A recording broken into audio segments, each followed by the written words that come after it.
끌어내시고 나를 끌어내사 내 원수로부터 이렇게 구해주시고 이런 말씀이 계속 있으면서 그 삶 속에서 하나님께서 어떻게 자기를 도왔는지, 어떻게 세워주셨는지, 어떻게 승리하게 하셨는지 그걸 계속 간증하는 게 간증의 시예요. 그래서 이걸 다 뭐 이게 큰 은혜가 될 수 있는데 거의 이게 반복되거든요.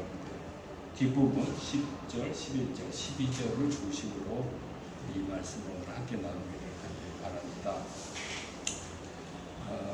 요즘 저희가 이제 묵상하는 부분이 사무엘상인데 다윗하고 사울하고 굉장히 그 갈등이 고조되는 그런 이야기들이 계속 전개가 되잖아요.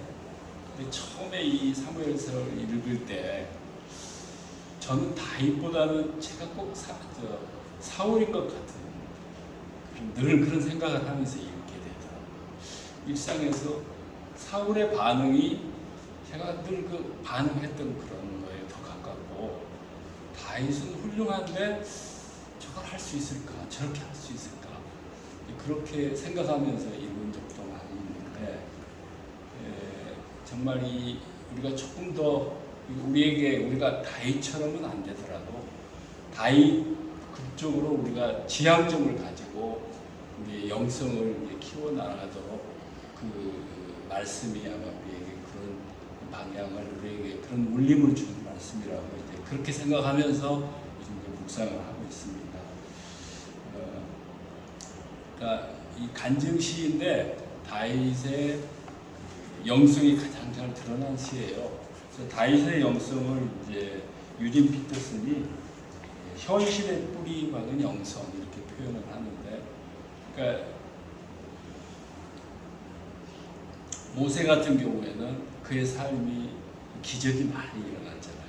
성경에 많은 구약의 인물들 중에는 그런 게 많은데 다윗의 삶에는 그런 뭐 이렇게 홍해가 갈리고 뭐 이렇게 천둥이 치고 뭐 이런 기적이 별로 없어요. 대부분 그 전쟁에서 이겨내고 골리앗과 싸움에서도 놀라운 결과지만 이야기는 전투에서 이긴 거잖아요. 그죠? 그런 전투 이야기하고 그 아들과의 갈등, 시작은 사울 왕과의 갈등인데 뒤에 권력에 앉은 뒤에는 아들과의 갈등, 뭐 이런 그 현실에서 일어나는 갈등이 굉장히 많이 이 안에 포함되어 있거든요. 그래서 우리가 이거 다윗을 이해하면 현실 속에서 오늘날의 현실이 얼마나 어렵습니까? 일상에 우리 보통 사람들이 살아가는데 그런데 필요한 영성을 많이 깨우쳐주는 영성이 다윗의 영성이고, 그게 이제 히스토리로는 구약 전체에 많이 나와 있지만 그가 지은 시편에 그게 그 영성이 잘 드러나 있는데 이 30편도 이제 그런 다윗의 영성을 잘 보여주는 그런 그 시편입니다. 10절에서는 여호와여 들으시고 내 은혜를 베푸소서, 여호와여 나를 돕는 자가 되소서. 하나님을 돕는 자로 설정을 했잖아요. 그렇게 해서 이제 기도를 드렸잖아요. 그러니까 우리가 좋은 신앙, 좋은 영성을 위해서는 이 영성이라는 것은 하나님과 우리와의 관계거든요.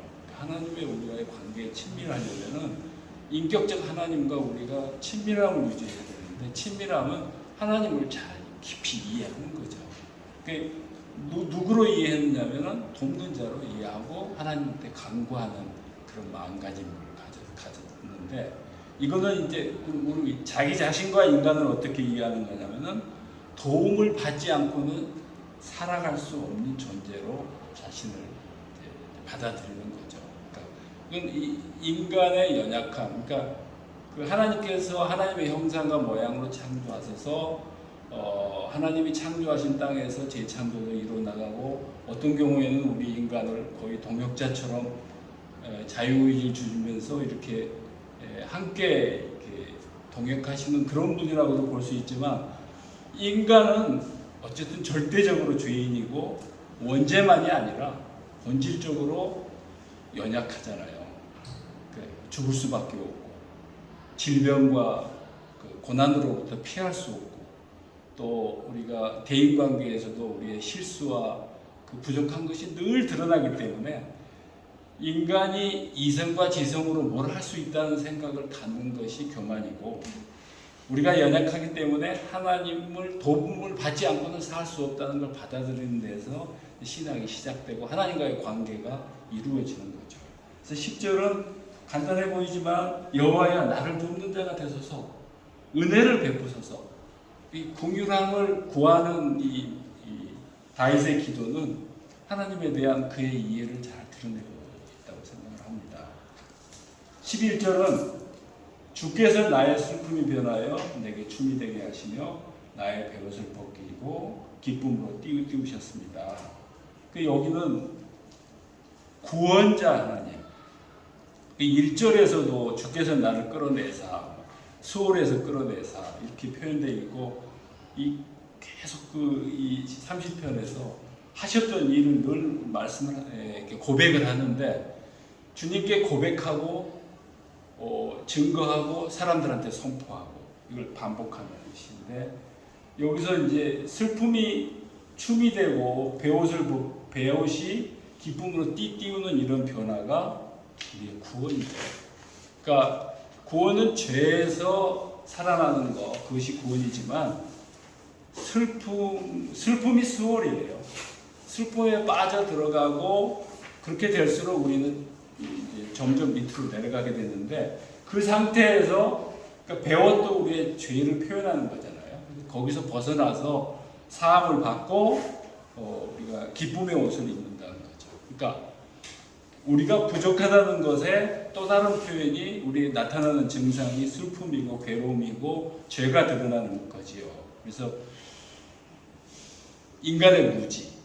그러니까 톨스토이가 성경에 기초한 그런 작품을 많이 썼는데, 사람은 무엇으로 사는가에서도 그 핵심은 우리 인간은 진정으로 자기한테 필요한 걸 모른다는 거예요. 무지하다는 거예요. 그러니까 성경에도 많이 있지만은 내일 무슨 일이 일어날지 모르면서 내가 오늘 필요한 걸 찾잖아요. 그러니까 내일 죽을 걸 모르면서 오늘 재산을 쌓기 위해서 창고를 짓고 그걸 기뻐하고 그렇게 산단 말이에요. 그러니까 기본적으로 우리는 모르는 거예요. 그러니까 우리가 모른다는 우리를 구해주. 그러니까 그렇기 때문에 삶이 슬프고 고난이고 당황스럽고 두렵고 이런 게 삶 속에 다 우리의 무지에서 오는 건데, 그걸 받아들이고 거기에서 구원해 주신 분이 하나님이시고, 그래서 우리가 기쁨으로 우리를 띄우신다. 이 고백입니다. 11절은. 12절은 그래서 그러므로 인해서 10절과 11절로 인해서 그렇게 이 다윗의 삶 속에서 그렇게 하나님이 하셨다는 것을 증거하는 거죠. 그래서 잠잠하지 아니하고 내 영광으로 주를 찬송하게 하시니, 그러니까 여호와 나의 하나님이여 내가 주께 영원히 감사와 찬송이죠. 예배죠. 그러니까 여기서는 인간을 하나님께 예배할 수밖에 없는 그 받은 은혜로 인해서, 구원 받음으로 인해서 우리는 하나님을 찬양하고 감사해야 되는 존재고, 하나님은 경배의 대상이라는 거죠. 그러니까 이런 이해의 바탕을 두고 이 다윗은 그 많은 현실의 문제들을 뛰어넘은 거예요. 그러니까 이걸 이제 유진 피터슨은 영어로 leap over a wall, 그러니까 벽을 뛰어넘은 영성이라고 부릅니다.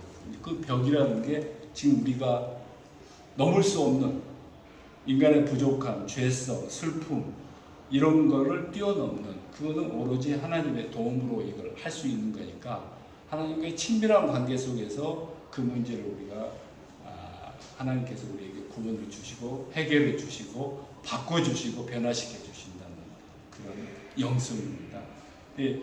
참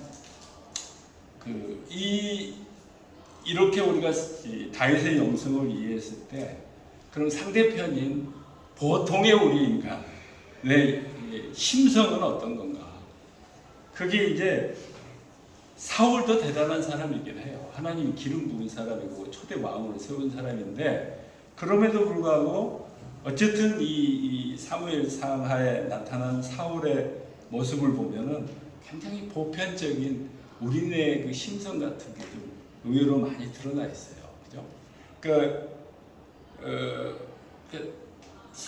이 다윗은 13년의 고난 시간을 통해서 기름 받은 이후 13년이 지나서 왕이 되는 그런 과정에 고난의 훈련을 쌓아서 그렇게 했는데, 하나님께서 다윗을 통해서 그 하나님 나라의 왕국의 모본을 보이시고 그 후손으로 구원자를 하시기 위해서 그렇게 훈련을 하셨을 거로 하나님의 섭리로 우리가 이해를 하죠. 그러나 하나님이 원하시지 않는데 백성들이 왕을 원해서 백성들이 좋아하는 싸움 잘하는, 그리고 키 하나가 더 크고 외모가 뛰어난 그 사울을 찾아서 기름 부었잖아요.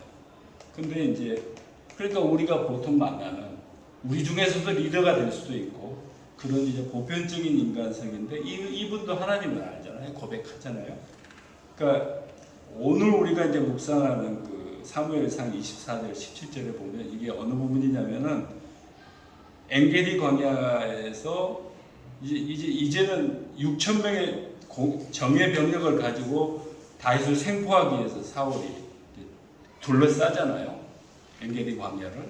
근데 거기에 600명의 그 아굴람 그 동지들이 모여서 거기서 이제 방어를 하는데, 우리 상식으로는 이 게임이 끝난 게임인데, 여기서 거꾸로 하나님께서 그렇게 인도하셔가지고 굴에 혼자 들어가서 급하니까 자연 그 뒤를 보기 위해서 들어갔다가 거기서 기회를 주자. 죽을 수밖에 없는 기회가 오고 원수를 갚을 수 있는 기회가 다윗에게 오는데, 그때 하나님의 기름 부은 자를 내가 어떻게 할 수 없다. 하나님 뜻에 어긋난다는 그런 당신의 신앙을, 다윗의 신앙을 얘기를 하고, 그러고 나서 옷자락을 자른 뒤에 증거잖아요. 밖에 나와서 멀리 있는 사울에게 엎드려 절하고 그동안 마음속에 있는 얘기를 다 토해내잖아요. 다윗이. 그러니까 아버지요로 시작해가지고 누가 아버지께 왕께 이 다윗이 왕을 죽이려 한다고 얘기했습니까? 그런 말 듣지 마세요. 이게 증거잖아요. 그렇게 얘기하면서 속 얘기를 다 풀어놓잖아요. 그러니까 그랬을 때 이제 사울이 뭐라고 얘기하냐면 24장 17절에서 나는 너를 학대하되 너는 나를 선대하니 너는 나보다 의롭다 하고 고백하면서 눈물로 회개를 해요. 그리고 거기서 다시는 이렇게 하지 않겠다고 맹세를 하고 헤어져요. 그러니까 이게 눈물을 보였잖아요. 눈물을 보였으면은 눈물이 변하여 기쁨이 될 수 있는, 눈물 속에는 회개가 포함이 되는 거죠. 우리 마음이 사실은 이 눈물이나 슬픔은 기쁨하고 거의 부부간 같아요. 부부간. 그걸 의인화하면 그렇다는 거예요. 항상 같이 가고 슬픔 속에 있을 때 기쁨이 올 수 있는 기회가 와요. 그래서 애통하는 자에게 하나님께서 복 주신다고 그랬잖아요. 이게 눈물 흘린 그 회개 때 이 사람은 회복될 수 있는 기회가 있는데, 그렇게 하고 나서 감사와 찬송하고 그걸 일상화하지 못하고 다시 옛날로 돌아가는 거죠. 이 옛날로 돌아가는 데에는 우리 안에 있는 많은 감정 중에서 지금 사울을 묶고 있는 게 시기심, 분노 이런 거잖아요. 이거 누구나 있지만은 거기에 완전히 묶여서 사탄의 도구가 되는 거예요. 그렇기 때문에 이 눈물을 기쁨으로 바뀌지 못하고, 여기서 구원을 받았는데 다윗은 그런 삶을 무수히 경험했는데 사울은 그걸 못 쳐요. 그래서 구원에 이르지 못하는 거예요. 이게 우리 인간의 군상, 우리들의 성향인 것 같아요. 그죠? 우리가 지금 하나님이 왜 필요하냐는 게 세상의 논리잖아요. 또 어떤 분이 그 기독교 데이터 연구소인가 하는 데에서 1년에 한 번씩 그 교회와 사회에 관련된 통계를 분석을 해서 발표하는 책을 마련했는데, 거기 최근 거에서 한국 사회를 정의하기를 각자 도생의 사회라고 정의했더라고요. 지금 사회가 약간 그렇잖아요. 각자 도생의 사회. 그러니까 뭐 그 결과가 뭐죠? 그러니까 뭐 출생률은 세계 바닥이고, 그다음에 뭐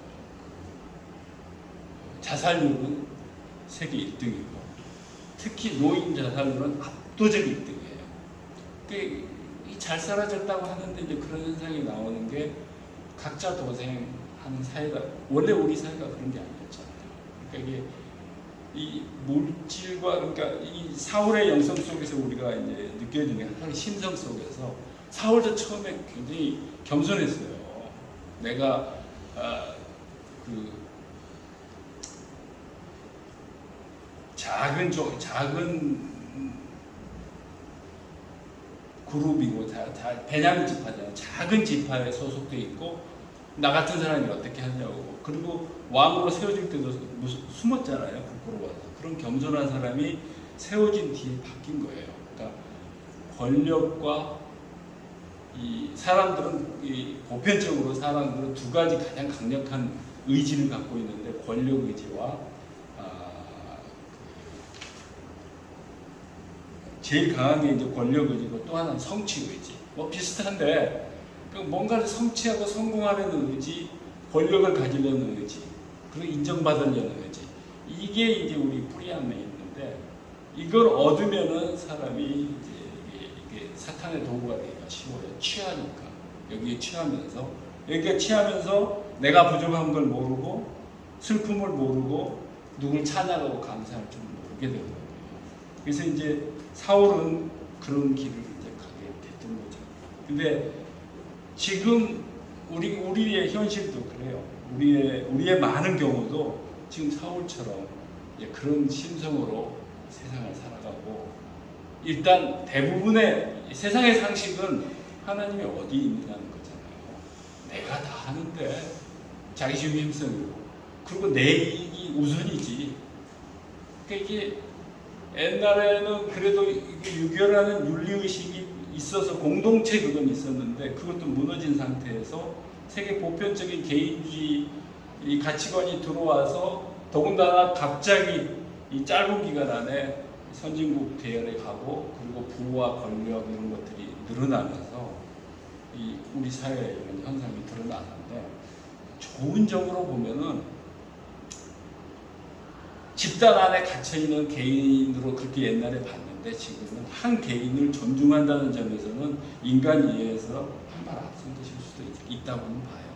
그래서 이런 과정을 통해서 우리가 개인을 더 이해를 하고, 개인 간의 다양성을 인정하면서 그 안에서 우리가 인간의 본질을 더 깊이 이해할 때, 우리가 철학을 공부하고 과학을 공부해도 하나님을 잃어버리면, 이거는 사실 인류 역사를 보면 굉장히 짧은 기간이에요.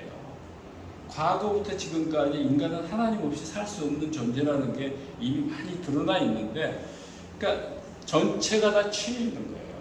이성과 지성, 이 과학, 물질 이런 거에 다 사회 전체가 취해 있는 거죠. 그런데 우리가 믿음 안에서 그걸 이제 느끼고 깨닫는데, 그 단계에서는 결단이 필요한 것 같아요. 그러니까 우리가 아무리 지식을 많이 배워도, 지난주 우리가 할 때 바울이 그 아데네에서 고린도로 갈 때 굉장히 외로웠다고 했잖아요. 그죠? 왜냐하면 그 지식이 많은 아데네 사람들은 듣긴 듣는데 전혀 믿으려고 하지 않으니까. 지금 사회가 그렇잖아요.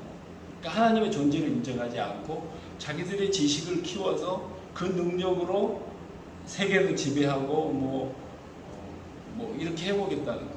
각 나라들이 다 그렇고, 각 나라만이 아니라 개인들이 다 그런 이런 사회로 가고 있다는 거죠. 근데 이런 사회에서 우리가 온전하게 회복되고 온전한 기쁨을 누리는 방법은 하나님을 아는 것, 하나님과 친밀함을 얻는 것, 이 다윗의 영성을 갖는 것, 보편적인 사울 같은 심성에서 전환하는 것, 이게 바로 슬픔의 변화의 기쁨이 되는 삶이라는 게 오늘 30장이, 오늘 본문이 우리에게 주는 메시지라고 믿습니다. 얼마 전에 요즘 영화를 보시는 시간이 잠깐 있어서 김성욱 선교사와 같이 영화를 봤는데 영화 제목이 인사이드 아웃이라는 영화인데 한 400만 이상이 봤다고 하니까 꽤 많이 보고 요즘 꽤 이제 핫한 영화예요. 근데 이 10가지 마지막 거 10가지 또는 9가지 인간의 감정을 의인화했어요. 그러니까 우리 안에 있는 감정의 움직임은 슬픔, 기쁨 이런 거는 안 보이잖아요. 결과로 드러나긴 하지만 그걸 밖으로 꺼내서 인사이드 아웃해서 의인화시킨 거예요. 그래서 그 13살짜리 소년의 그 감정의 변화 그런 거를 계속 의인화해서 이 만화 영화죠. 그렇게 해가지고 그걸 드러내는데 굉장히 깊이 있는 영화예요. 인간을 이해하는 데 있어서. 그 우리가 얼마나 복잡합니까? 우리 인간이. 감정이 얼마나 복잡하니까 합니까? 여기에 10가지의 감정을 의인화해놨거든요. 그것들이 그때그때 움직이면서 이 주인공의 그 행동을 결정해 나가는 거예요. 그걸 밖으로 드러내보이는 이 안의 움직임을 의인화해서 보이는 거죠. 쫓아가기가 너무 힘들어요. 그런데 몇 번 보면은 조금 더 깊이 이해할 것 같은데 아주 간단하게 보면은 제일 그 주인공 되는 그 감정은 기쁨이에요. 기쁨이 모든 걸 끌어가요. 그 다음에 그 기쁨에 가장 친한 친구처럼 나타나는 게 슬픔이에요. 그러니까 그 이 아이가 굉장히 그 어려움에 처하고 뭐 이렇게 그 이제 감정이라는 게 기쁨, 슬픔, 뭐 분노, 증오, 두려움 그리고 뭐 이제 그 다음에 사춘기니까 사춘기 때 특별히 생기는 걸로는 불안, 뭐 지루함, 뭐 당황, 그 다음에 시기 이런 감정이 있단 말이에요. 근데 이 전체를 이끌어가는 거는 여기 지금 9개, 10개 감정 중에서 보통 우리가 얘기하는 부정적인 게 대부분이고 기쁨만 긍정적인 거예요. 그러니까 기쁨이라는 감정이 나머지 감정을 통제하고 이걸 배제는 안 되잖아요. 우리가 늘 생기는 거니까. 그렇지만 그걸 품어가면서 성숙해가는 한 소년을 그린 거예요. 그러니까 여기서 이제 슬픔이 우리의 그런 감정 중에서는 가장 그래도 기쁨을 돋고 우리가 회개할 수 있는 그리고 하나님을 알 수 있는 그리고 복할 수 있는 모멘텀이 되는 거예요. 인간이 변화하는 시작은 울음부터 되는 것 같아요. 눈물이 있을 때 우리 안에 내면의 변화가 시작을 하는 거예요. 근데 그걸 이거 여기서도 좀 보여주고 있어요. 그리고 이 성령의 9가지 열매가 이거 우리하고 좀 비슷한데 성령에서 얘기하는 9가지 열매는 사랑이 그 중심축이잖아요. 근데 사랑은 3가지 측면이 다 있지 감정만은 아니잖아요. 사랑 중에서 감정은 애정 부분이고 의지가 있고 또 행동이 있어야 사랑이 되잖아요. 그렇죠? 이게 이제 우리의 믿음을 전체적으로 끌어주는 건데 감정 측면에서 보면은 이제 기쁨이 제일 중요하죠. 근데 성령에서는 여러 가지 복합되어 있는데 성령 다음에 사랑 다음에 희락, 기쁨을 제시하고 있잖아요. 그래서 우리의 신앙에서 이 기쁨이라는 영성이 굉장히 중요하다. 지금 같은 각자도생의 사회 그리고 이 각자도생의 사회에서는 이 나머지 부정적인 감정들이 어차피 일어나요. 분노가 없을 수 없잖아요. 남을 증오하는 마음, 디스커스트 없을 수 없어요. 그리고 항상 두려움. 사실 두려움은 다윗도 있었어요. 염려는 다윗도 있었어요. 그 피해가는데 왜 두려움이 없겠어요? 그리고 당황도 해요. 예를 들면은 사울에게 쫓기니까 그 가드로 피하잖아요. 근데 가드에 피했는데 가드의 사람들이 저 사람이 다윗은 사울은 천천히 다윗은 만만이라고 했던 그 사람 아니냐 이스라엘 왕이나 같은 사람이다 노출이 된 거예요. 그래가지고 거기서 살기 위해서 당황하잖아요. 살기 위해서 어떻게 하죠? 미친 사람 행세를 해가지고 같이 살아남잖아요. 당황하는 경우가 생길 수밖에 없어요. 그리고 또 불안하고 그리고 시기심 사울만 있는 거 아니잖아요. 누구나 다 갖고 있단 말이에요. 근데 이거를 억지로 제거하기보다는 이 성숙된 성품으로 묶어가지고 이걸 조화를 이루면서 성장해 나갈 때 그걸 끌어가는 힘이 바로 기쁨인 것 같아요. 우리가 우리 감정은 복잡한 인간의 감정을 다룰 때 사실 예를 들면 이렇게 이용을 하면 좋다는 거죠. 출세를 했어요. 돈도 많이 벌었어요. 그리고 뭐 남으로부터 인정도 받고 이제 내 세상 같아요. 그런 사람은 이 사탄의 밥이 되기 딱 좋거든요. 그러면 기쁨만 있지 슬픔은 없는 거 아니에요? 근데 그것도 좀 위험하다는 거죠. 그런 때는 사탄의 밥이 안 되기 위해서는 슬픈 이야기를 들어서라도 자기 자신을 자꾸 낮추고 돌이켜보고 그런 훈련이 필요하지 않겠느냐 하는 거죠. 그래서 하나님께서 다 주신 거니까 이걸 배제하지 않고 그걸 다 모아서 이걸 통합하고 통합된 인격으로서 이걸 이제 그 하나님과의 친밀한 관계 그리고 인간 이해 속에서 인간과의 관계를 끌어나가는 게 우리의 일상에서의 영성이 되는데 다시 정리하면은 이 돕는 자 하나님 앞에 자기의 부족함을 고백하고 죄와 슬픔 그 무지에서 우리를 구원하신 하나님을 인정하고 이걸로 인해서 매일 감사하고 찬양하는 삶 이게 우리가 오늘 본문에서 이해하는 다윗의 영성이고 우리의 삶이 이렇게 돼야 된다는 그 말씀입니다. 선교사들이 설교를 목사님만큼 못하죠. 늘 하지 않으니까. 근데 선교사들은 자꾸 설교를 하고 싶어 해요.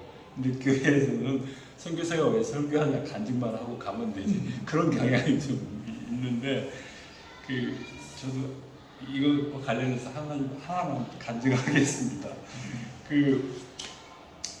지난 시간에 조금 간증을 했었으니까 오늘은 이제 우리 둘째 아들에 관련된 간증을 좀 하고 싶은데 이걸 묵상하면서 둘째 아들이 다윗같이 생각되고 최근에 옛날엔 그렇지 않았는데 이 아내하고 제가 사울이 아니었던가 하는 그런 생각을 하면서 요즘 회개를 좀 하고 있어요. 그러니까 다르죠. 둘 다 왕이고 왕이 될 사람이니까 군사적인 중돌이고 이거 죽이는 결사적인 건데 우리는 무기로 싸우지는 않는데 심리적 폭행을 한 것 같아요. 부모 입장에서. 그러니까 그 아이를 힘들게 한 게 다윗을 힘들게 한 게 왜 아들을 그냥 다윗으로 그냥 인정하고 싶냐면은 어쨌든 믿음의 이상을 가지고 이상대로 살아보고자 했거든요. 근데 우리도 그런 신앙은 있긴 있는데 현실 속에 부딪히면서 특히 자기 자식은 현실적으로 이기길 바라는 거예요. 이상의 세계에서 내려와. 지금 당장 좀 뭘 좀 해와. 공부를 하든지 뭐 일을 하든지 그렇게 해서 뭔가 능력을 보여줘야 장가도 갈 거 아니야. 이런 걸로 10여 년을 이게 푸시한 거 아니에요. 이게 심리적 폭행이었다고 보여지는 거예요. 근데 돌이켜보면은 그런 환경에서도 그래도 뭐 자기 생각 격분히 하면서 무시당하고 소외될 수밖에 없는 그런 사회 여건 안에서도 지금까지 견뎌오면서 그렇게 하려고 애썼다는 그 자체가 그냥 다윗 같은 마음이었겠다 이렇게 받아들여지는 거예요. 그래서 이제 작년 11월인가 플로리다에 있는 아주 펀더멘탈한 약간 보수적인 신학교에 입학을 했잖아요. 장학금까지 다 받고 그때는 우리가 너무 기뻤죠. 왜냐하면 공부를 하든지 일을 하든지 하라는 건데 공부하는 거 아니에요. 그것도 방향을 정했잖아요. 이제 뭐 목회자의 길을 가든 아니면 옛날부터 생각했던 그 신앙심이 좋은 사업가가 돼서 그렇게 좋은 일을 하겠다는 그런 어렸을 때 꿈을 실현하는 게 목표였던 하여간 정했으니까 다 박수치고 여러분도 아주 기뻐해 주셨잖아요. 근데 한 2달 있다가 그냥 들어왔잖아요. 그래서 실망하면서도 이제는 어떤 생각이 드냐면 제가 또 낙심해서 모처럼 이렇게 방향을 좀 인생의 목표를 세우고 실천을 옮기고 행동으로 들어갔는데 그게 좌절해서 일어났는데 또 그러면 어떡하나는 그런 생각도 있고 조심조심 했는데 왜 그렇게 됐는가를 얘기를 들어보니까 거기가 굉장히 보수적인 이제 공동체고 또 예언기도 하는 분들도 많고 그런가 봐요. 그 학교나 그 교회 얘기가. 근데 그 학교를 들어가겠다고 하니까 다 받아주고 또 장학금도 주고 했는데 큰 교회가 스폰서예요. 신학교가. 근데 이제 그 중에 어떤 분이 우리 아이가 나이도 꽤 들었잖아요. 그러니까 그래서 그런지 하여간 예언 기도를 하다가 좋은 배우자를 만나서 결혼도 한다고 이렇게 예언을 했나 봐요. 근데 평소에 장가가고 싶었을 거 아니에요. 근데 그런 예언 기도, 그러니까 예언을 내가 듣고 나면 그걸 실천하려고 하는 의지도 좀 있거든요. 그래서 아마 그 학교에 들어가서 조금 마음에 드는 사람이 있어서 그냥 조금 감정이 통하니까 아마 편지를 써서 줬나 봐요. 근데 그 학교 규칙이 학생은 연애하면 안 된대요. 사귀면 안 된대요. 그런 학교가 지금도 있어요.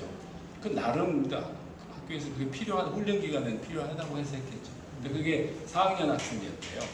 그 4학년 요즘 아주 지금 고령화 사회에서 필요한 직업 중에 하나가 의사는 너무 오래 걸리고 선교지 현장에서도 간호사가 꼭 필요하다.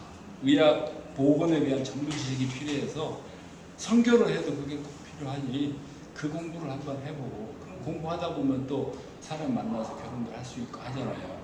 그래서 그걸 계획을 세워가지고 장학금 줄 수 있는 학교까지 다 엮어서 편지를 해서 보냈어요. 그랬더니 답이 오기를 좋은 말씀인데 지금은 아니고 지금은 자기가 여기에 집중하겠다고.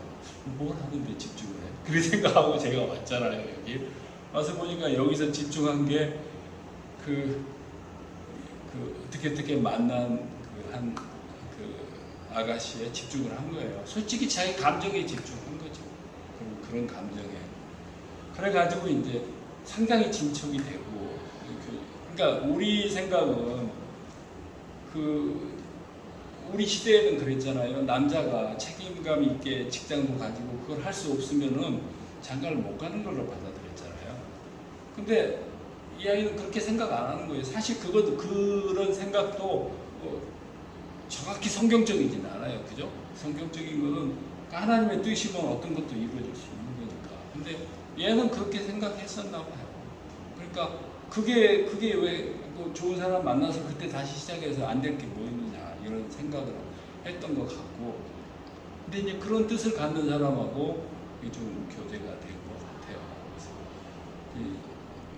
얼마 전에 이제 저희랑 같이 식사할 기회가 좀 있었는데 미안하잖아요, 부모로서.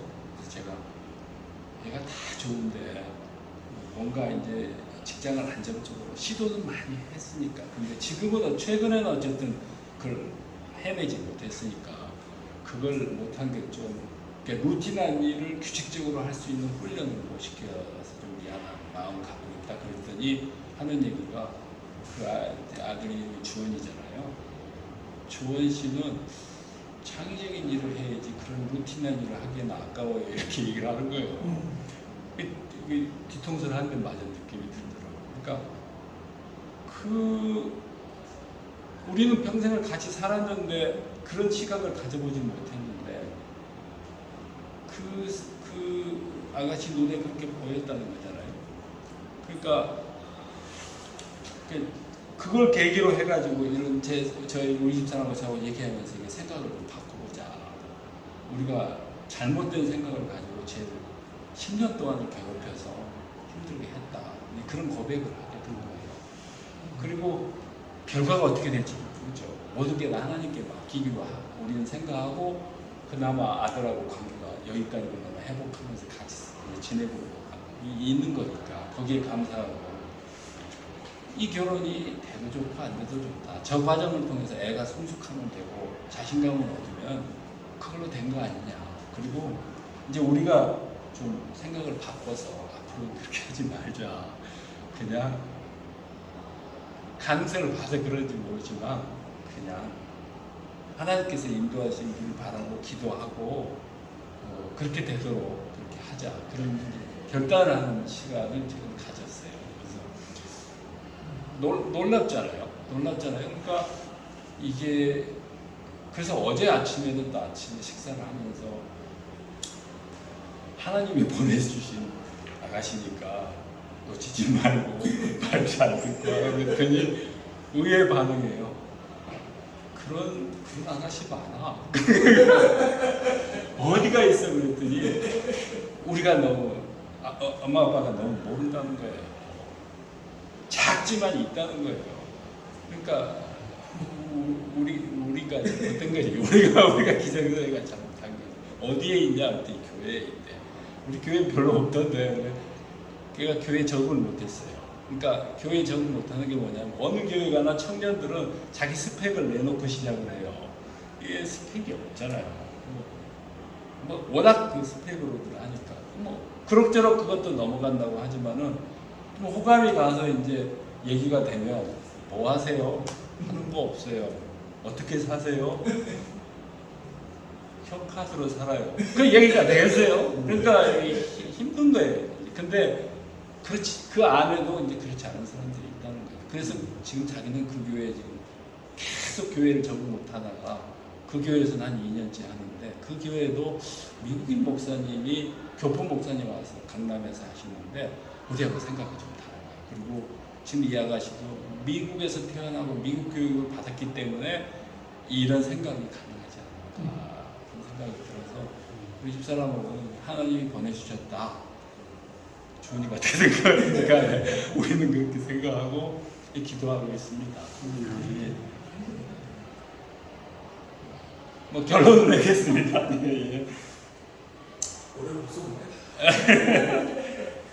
그 예수님께서 500의 기적을 이룰 때 5,000명을 먹이시고 군중들이 많이 따라다니고 왕으로 삼으려고 했잖아요. 무리들이 많이 따라다녔는데 나중에 다 흩어져요, 그죠?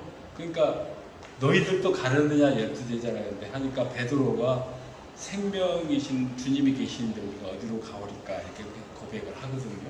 그러면서 제자들은 이제 그 길을 가고 꼭 12제자가 아니더라도 예수님과 끝까지 한 사람을 제자라고 얘기하고 그냥 왔다 지나간 사람을 성경에서는 군중, 무리라고 얘기하는데 사실 우리 신앙인들이 정말 제자인지 그 떠났다 왔다 갔다 하는 그 군중이 아닌지 그런 생각이 들 때가 가끔 있어요.